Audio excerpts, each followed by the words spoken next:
Hello YouTube, this is Falcon Pilot and today I'm gonna show you a gameplay of my KV4 on Mines.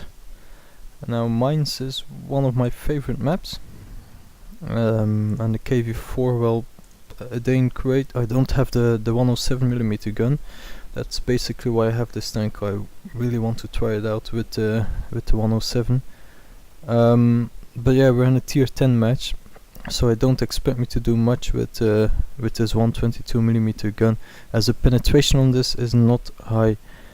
I cannot damage any tier 9 on the front.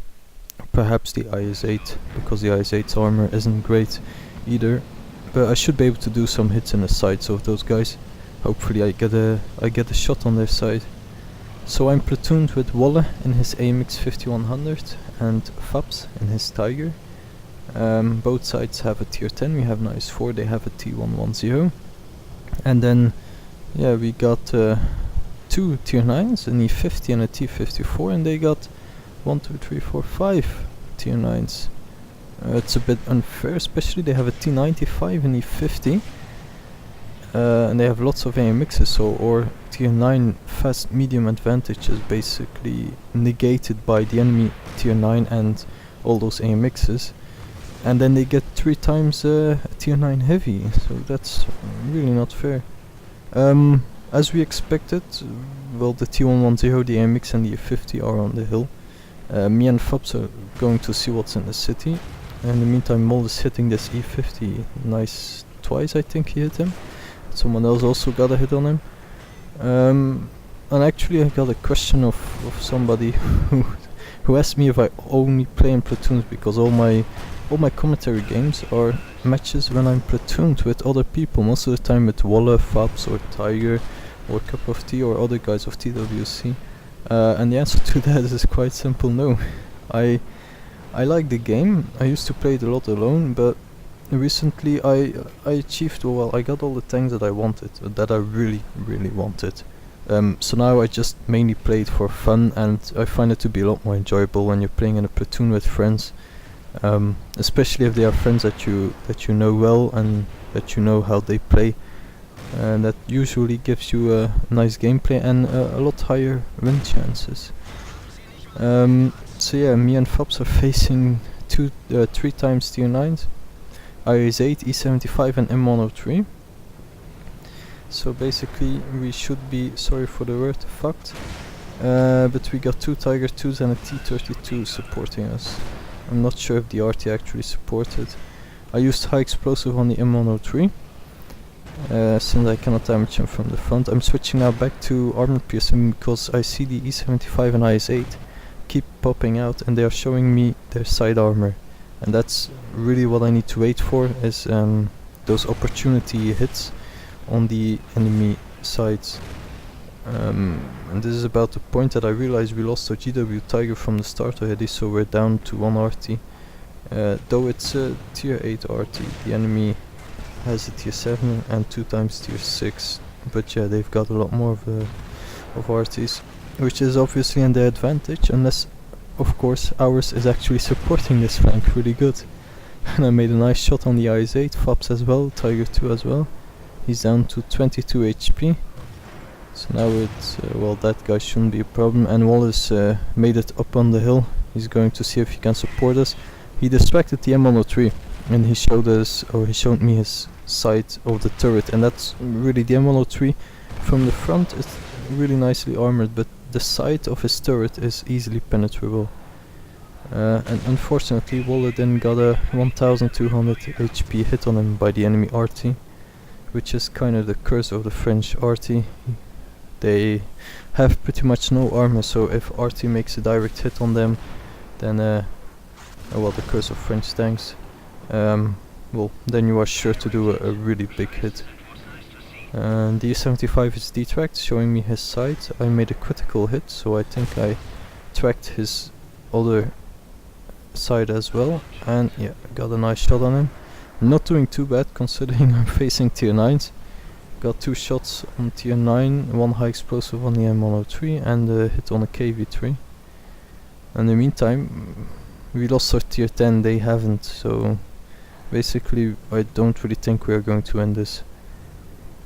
Especially since they have more RT, more tier 9, so it would surprise me if we still manage to come out of this game with a win.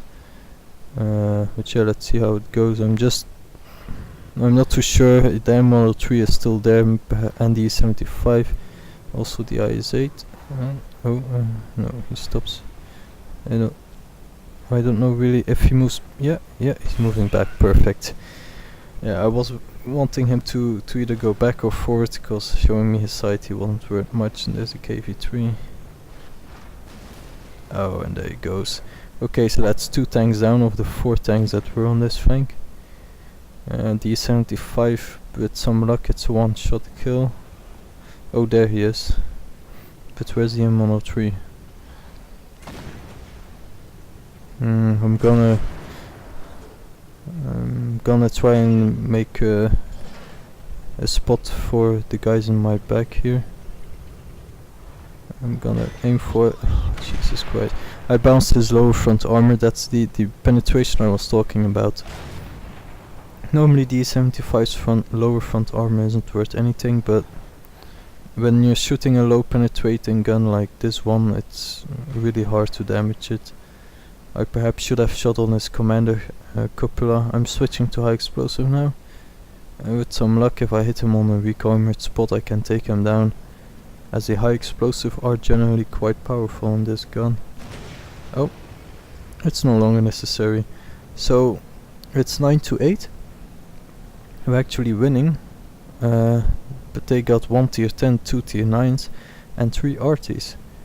But yeah, we got a full E50,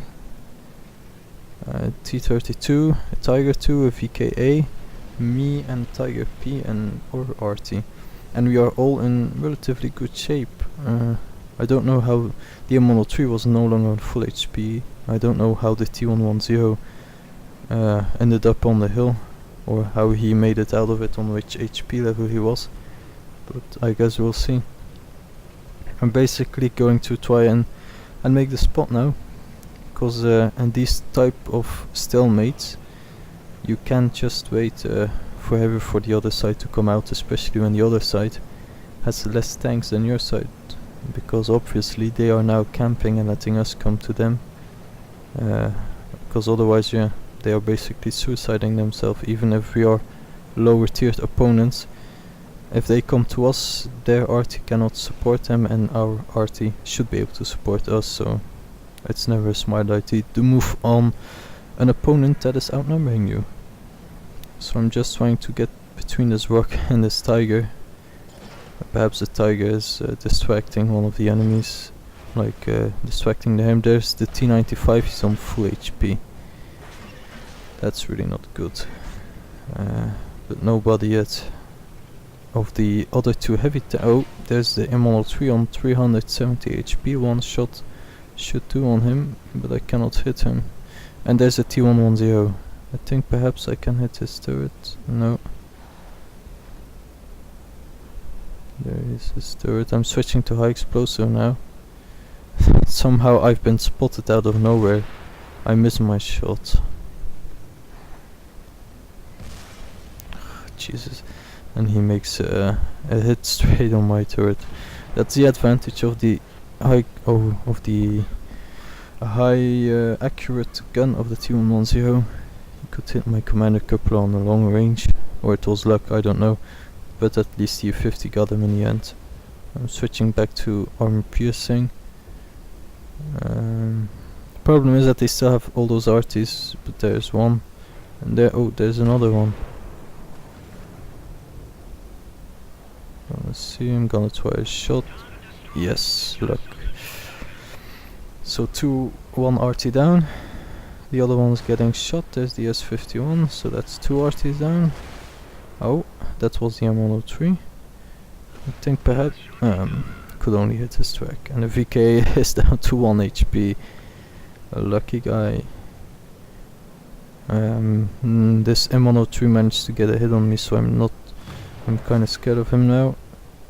And there's the S51, perhaps if I move back I can hit him on the other side of the hook. It's no longer necessary. And there's the M103 again. I'm kinda... don't trust him over there, he can hit me, I cannot hit him. Well, the chance of hitting him is really easy. Or really small, sorry, not easy. And this is where the zoom mod is really useful. I could just zoom out and I'm seeing the T95 is showing me his ass. He's aimed at the other side, hoping the M103 will cover him, which allows me to get a shot on his rear. Now at this point I did not realize the M103 was dead, so I didn't want to move out because I thought he was still in my side or in my rear. If I knew that he was dead, I could just move forward and I could get a shot on the T95's rear.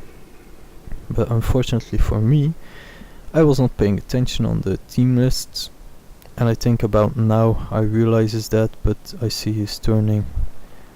I should really recommend installing the zoom mod together with some other mods, but the zoom mod is so useful because it basically, like, in these situations it's invaluable, and also in urban combat without it, well, you are at a huge disadvantage against an opponent that actually has it. So yeah, T95 backed up, showing me his side. I managed to kill him, and I have 3800 XP doubled. It was my first victory of the day. 54,000 credits, 4 destructions, 4 damages. So in the end, a pretty good game, especially considering it was a tier 10 game and I was tier 8 and the enemy side had a lot more tier 9s. Also the fact that me and Fabs managed to hold off, well, 3 tier 9s and a tier 7. I think that is that's not a bad, how should I say, not a bad outcome, considering tier 9 should be able to easily finish us off. So yeah, a good game. I hope you guys enjoyed, and even if you're on the lower half of the team, never give up. Try to get a shot on the flank of the enemy, and who knows, you might get your new top experience battle on those games. Hope you enjoyed. Thanks for watching. As always, like the video, share it with other people, and subscribe to my channel, and thank you. Bye.